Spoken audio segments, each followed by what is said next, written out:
Arkadaşlar, hi. Yanımda Monday var. Chongqing'de ikinci videomuz ama üçüncü günümüz. Where is this? This is a bank? Yeah, it's a bank. Oh, so this robot, what's Yeah, this? it's a robot. So, it gives me money? Give me money. 你好。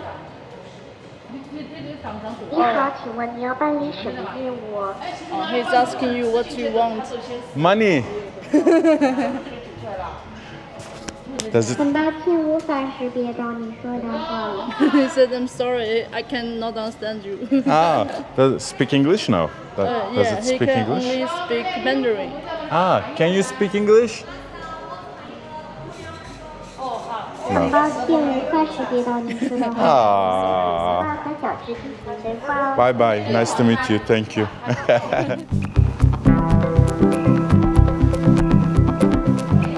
China. Yes, China. Wow. Chongqing. No? Yes. Wow. Best city in the world. So good city. So good. Yes, good. Do you know Yeah. Sheima Subashi? What? Sheima Subashi. Super. Subashi? No? Sheima Subashi. Sheima Subashi, no? No. Okay. Nasıl geliyor? Şişi. Şeyma Subaşı. Yeah. Şişi. Sıcaktan dellendim. Zor duruyor. Çocuk sıcaktan dellendi. Arkadaşlar burası Çin'in en sıcak şehri. Ben de...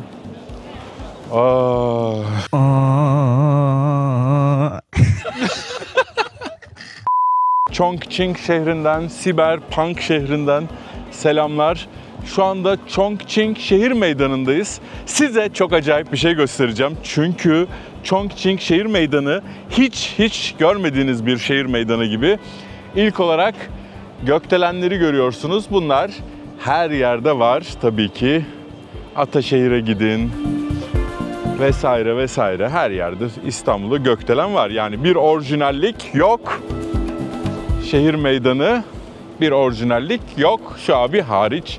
Evet, burada küçük tapınaklar var. 100 yıl önce burada devlet memuru olmak için bir sınav sistemi varmış. Bu tapınaklar o sınava girmeden önce çocukların gelip dua ettiği, tanrılarına adaklar adadığı bir yer. So hot, very hot. Çok sıcak bir yer. Normal Kütahya'da, Ankara'da bir şehir meydanında yürüyor gibisiniz.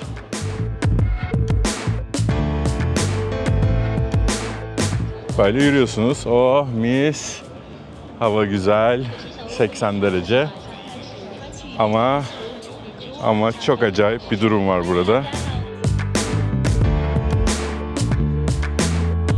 Hem şehrin meydanındasınız. Yani bir şehrin meydanı nerede olur? Zemin olur değil mi yani? Zeminde olur. Burada öyle değil arkadaşlar. Burada şehir meydanı, gördüğünüz şehir meydanı tam olarak 22. katta. Tövbeler olsun. Bu nasıl ya yükseklik? Elim ayağım. Vertigom. Evet.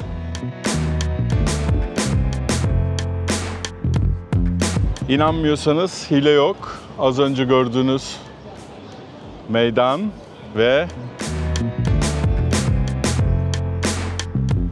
22. kat. İnanılmaz. Köprüyle çıkıyorsunuz. Yani köprüyle geçiliyor. Çok acayip değil mi? Ve bu nasıl bir mimari, nasıl bir çılgınlık akıl alır gibi değil. Chongqing şehrinin şehir meydanı. Çok sıcak. Ben biraz içeri kaçmak istiyorum. Gerçekten akıl alır gibi değil. Birazcık Çin çayı içelim serin. Oh.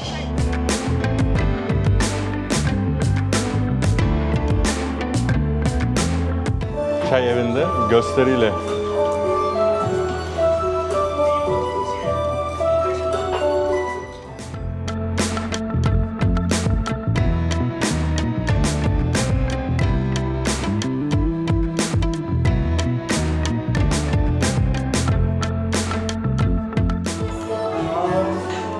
çayı.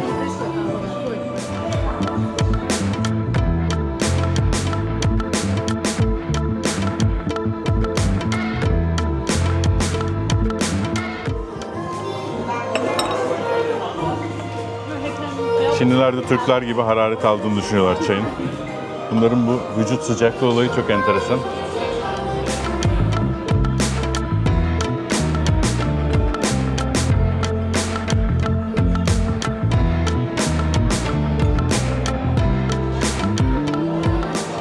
Teşekkürler. Cansın sen ya. Fransız arkadaş. Böyle insanlar çay izlerken, çay içerken, yüzünü değiştirdi maskeyi. Şovları izliyorlar. Maskesi mi değişti onun? Nasıl değiştirdi o kadar hızlı ya? Ben kaçırdım. Şaka mı bu? Değişmedi. Yalan.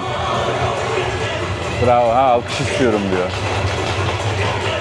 Alkışın tüm milletlerde aynı olması.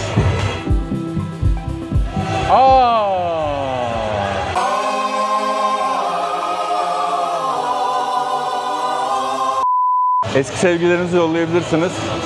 Senden daha hızlı yüzünü değiştiriyor 200'lü adam diye. Bak burada çekirdek çitliyorlar. Tam erik yiyorlar. Tam Türk aile şeyi. O yüzünü nasıl değiştirdi ya? Selamünaleyküm. Nasılsın hacı?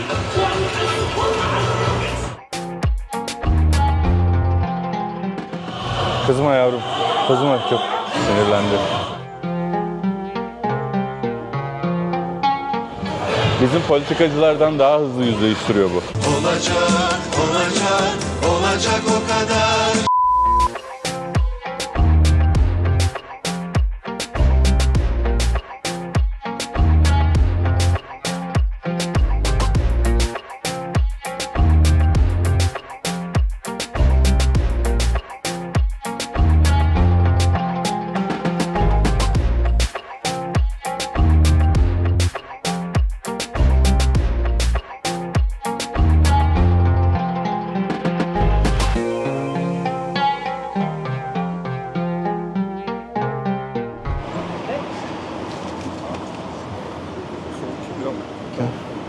For you.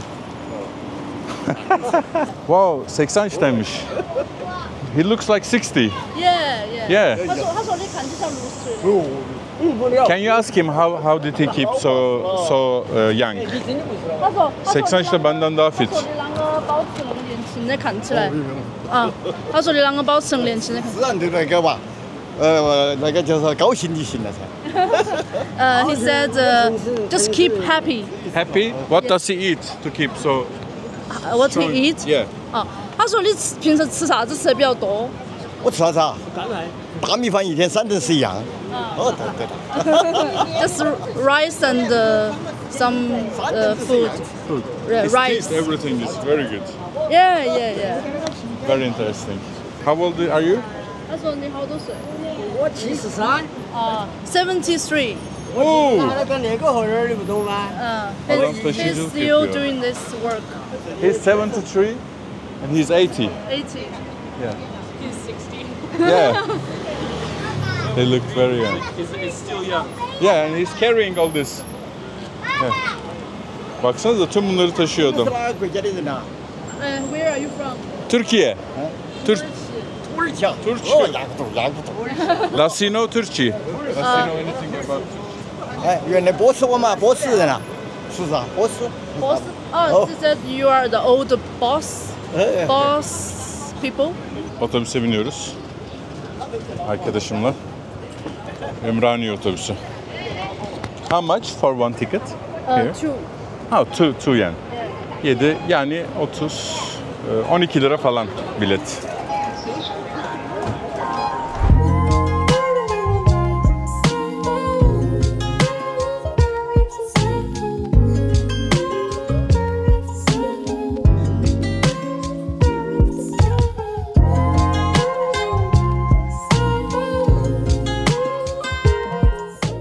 Arkadaşlar biliyorsunuz yıllardır seyahat ediyorum ve tüm gelirlerimizi Darüşşafaka'da depremden zarar görmüş öğrencilere burs olarak veriyoruz. Bu yolculuğumda bana Just English Dil Okulları inanılmaz yardımcı oldu ve hala oluyorlar. O sebeple Just English Dil Okulları'nın Amerika'daki ve Türkiye'deki dil okullarını tercih etmenizi tavsiye edeceğim ve size küçük bir karşılaştırma yapacağım. Dil nasıl öğrenebilirsiniz? Dünyayı gezmek dışında ticarette, iş hayatında İngilizce artık çok önemli. Her şeyden önemli. Peki İngilizceyi nasıl öğrenebilirsiniz? İlk olarak üniversitelerin hazırlık bölümünde öğrenebilirsiniz. Şöyle dönüyorum. Arkadaki manzarayı da görün. 600 bin lirayla 2 milyon lira arası öderseniz üniversitelerin hazırlık bölümlerinde İngilizceyi size öğretebilirler. Bunun dışında Just English'te ya da herhangi bir dil kursuna giderseniz 80 bin ila 200 bin lira arasında dil eğitimi alabilirsiniz ya da çocuklarınızı aldırabilirsiniz. Ve üçüncü şıkta şöyle yapay zeka ile öğrenebilirsiniz. Evet, bu da size neredeyse 0 liraya patlar. Tabii ki Just English yapay zeka devrimini görmezden gelmiyor. Aynı zamanda yapay zeka destekli eğitim ile en iyi öğrenme yöntemini sunuyor. Bakın, Chongqing şehrinin surları ve surları Ming Dynasty. Ming Dynasty'nin, Ming Hanedanlığı'nın askerleri, okçular, atlılar, bayrağı taşıyanlar surlara tırmanmaya çalışıyorlar ve yukarıdan taş atıyor. Okla vurmaya çalışıyor. İnanılmaz güzel olmuş. Kesinlikle İstanbul'umuzda olması gerekiyor ya da surlu başka şehirlerimize de yapabiliriz bunu. Savaş sahnesi ama Ming Hanedanlığı zamanında yapılmış bir kapıdan geçeceğiz. 600 küsur yıllık bir kapı. Alın size İstanbul'a turistik bir alan. Fetih Kapısı. Bizim fetih yapılan kapının son hali içler acısı arkadaşlar. O kapıya Fatih Sultan Mehmet'in beyaz atıyla giriş sahnesini, duvara tırmanan topçuları vesaire yapsak olmaz mı ya? Dünyayı gezmenin güzel yanı bu.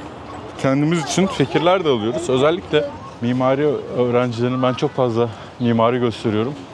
İzleyip esinlenebilirler. Surların kalınlığına bakabilirsiniz.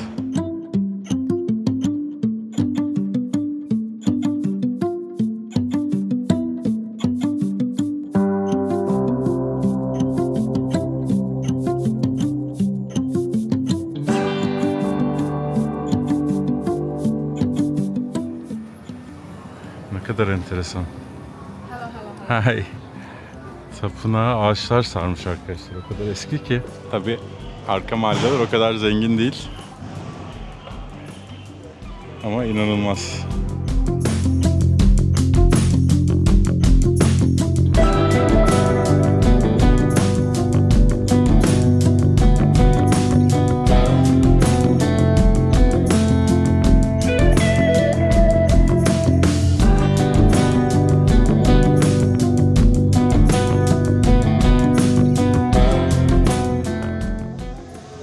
Burası bana Cihangir Ağa hatırlattı.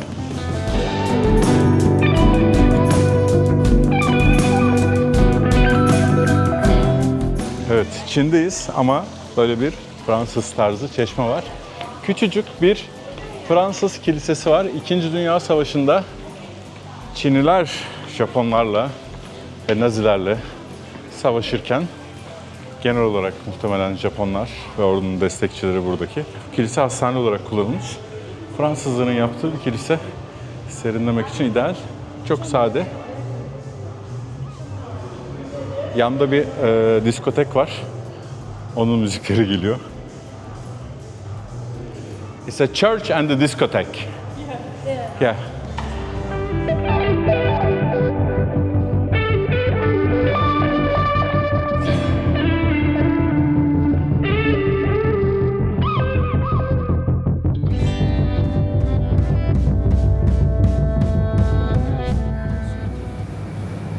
Bakın bu Chongqing'in eski hali.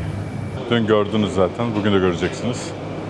Bu modern şehri kurmuşlar. İkinci Dünya Savaşı sırasında Japonya Çin'i işgal ediyor. Japonya'nın gücünü düşünün. Ve burası Japonya'ya çok uzakta. Çin'in ortalarında yer alıyor bu şehir, Chongqing şehri. Ama buraların altına hava bombardımanlarına karşı sığınaklar inşa etmişler. Ve gelip bu sığınaklara saklanıyormuş Çinlilerin zenginleri vesaire.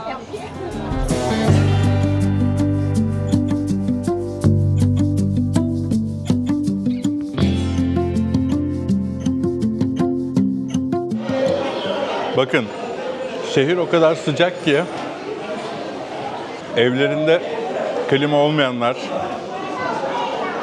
amcam sigarasını da yaktı vallahi. Buraya gelip burada takılıyorlarmış gün boyu akşam olana kadar. Çünkü çok sıcak. Çin'in enteresan adetlerinden bir tanesi. Bakın, sohbet ediyorlar. Bunlar metroyu kullanmayacaklar. Burada takılıyorlar.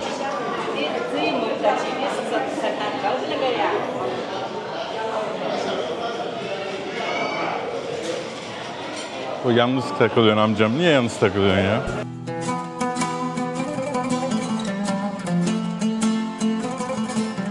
Havanın sıcaklığını tahmin edemezsiniz arkadaşlar. Yani Mersin, Adana'nın çok sıcak olduğunu düşünün. O döneme denk geliyor yani. Şimdi size metroyu göstereceğim. Çok enteresan değil mi? İnsanlar evlerinde oturacaklarına girip metroda oturuyorlar. Bu arada bazılarında kliması varmış. Klima ucuz burada biliyorsunuz ama elektrik faturası ödemek istemiyorlarmış. Çok ilginç. Dünyada ilk defa burada gördüm. Ama sıcak, gerçekten sıcak arkadaşlar. Ben Marmaris'te, ömrümün büyük kısmını Marmaris'te yaşadım. Ter içindeyim. Üzerimdeki beyaz ama belki görüyorsunuzdur, ter içinde. Evet. Chongqing'in otobüslerini gördük. Hızlı treni gördük. Metro eksikti. Onu da göreceğiz.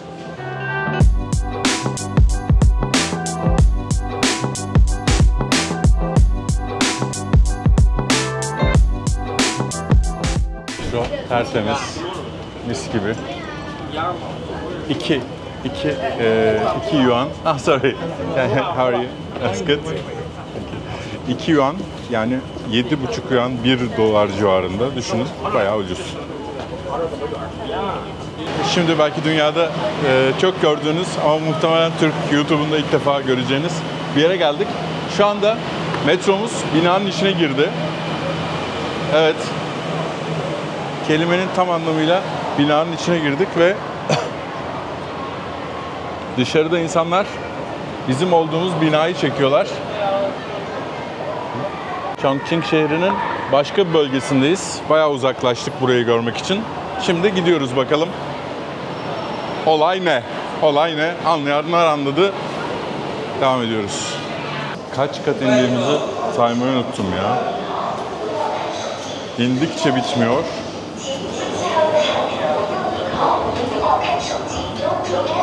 Ve dışarıda sağanak yağış başladı.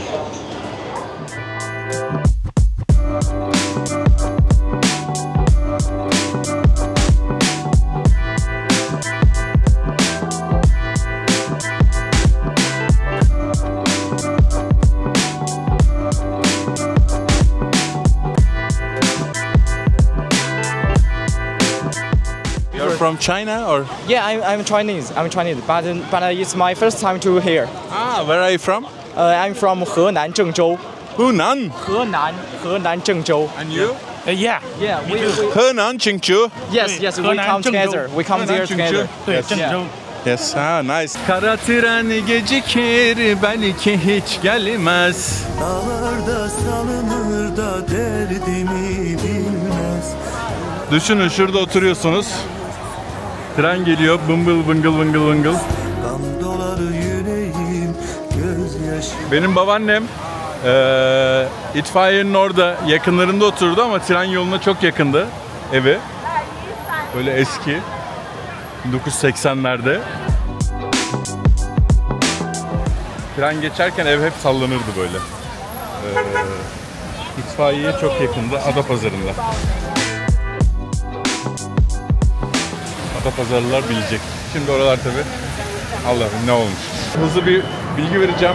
Çok soğuk, daha az soğuk. Yani eğer şey yapamıyorsanız, soğuk sevmiyorsanız trenin soğuk kısmına daha gerçekten çok önemli bu. İlk defa gördüm ama. İnsanları düşünmek böyle bir şey işte. Halkını düşünmek çok güzel. Helal olsun. This is the cool part, cold? No? Half. Ha. Burası mesela çok serin, güzel ama diğer taraf daha soğukmuş. Donmayalım diye. Şimdi binadan çıkıyoruz. Onu da göstereyim size. Şöyle biraz. Çok çıktık. Binada yaşayanlar için ideal. Ev satarken şey yapıyorlar ya, metroya 500 metre falan diye. Bu da metroyu da satıyorlar içinde. Yağmur dindi, devam ediyoruz. Bakalım. Evet, şehrin sembollerinden bir tanesi de teleferikler. Nehrin karşısına geçebiliyorsunuz.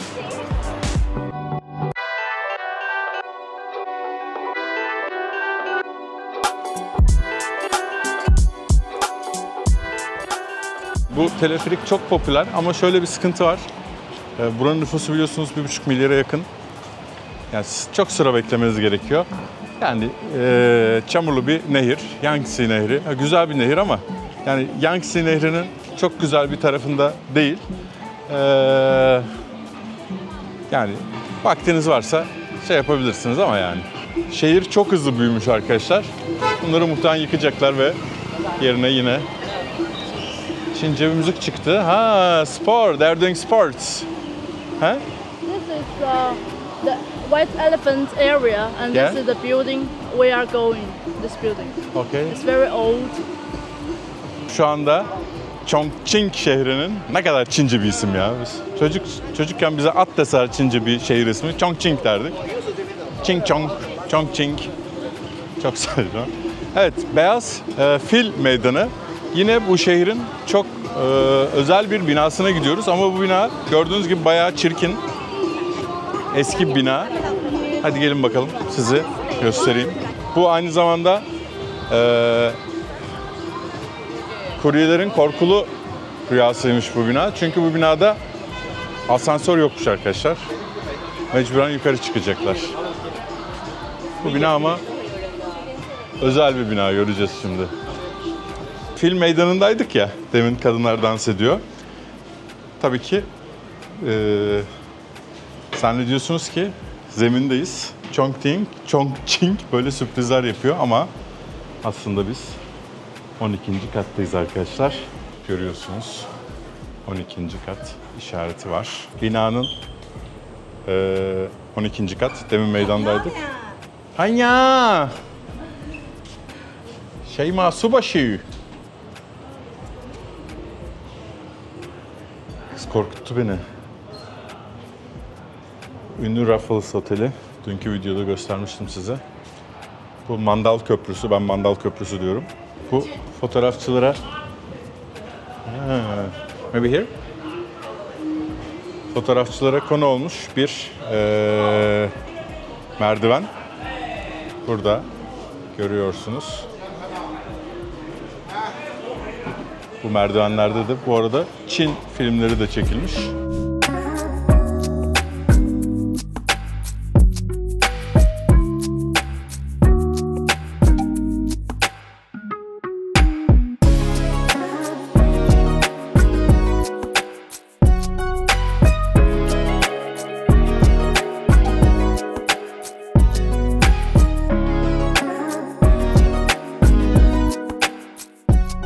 Bakın, eskiyle yeninin buluşması. Ben size her yeri göstereyim. Kardeşim, kararı siz verin. Şimdi size şeyi göstereceğim. Bakın, isterseniz buradan iniyorsunuz. İsterseniz buradan iniyorsunuz. Bayağı kafa karıştırıcı merdivenler.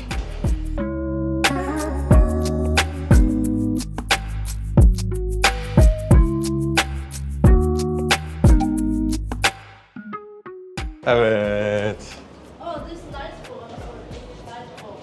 Nine, we go. 9. kata indik. Ve 9. katta kafa karıştırmak için her şeyi yapmışlar. Evet, burası 9. kat ama muhtemelen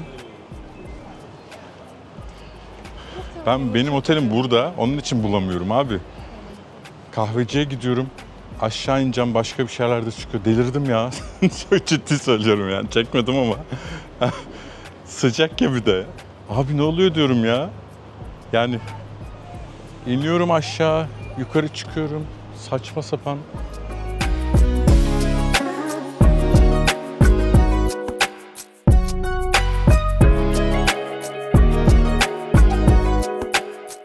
Actor is old now. He's sitting. No. He's probably at his mansion at home. Arkadaşlar burada ünlü bir film çekilmiş. Onun için Çinliler buraya gelip fotoğraf çektiriyorlar bu filmin sahnesinde. Aynı zamanda şu 4 kişinin oturduğu yer var ya, orası Kemal Kılıçdaroğlu'nun altılı masasını ilk başlattığı yer. Ahmet Davutoğlu hala orada Burger McDonald's'ını yemeye devam ediyor. Ay. Sorry, not sorry.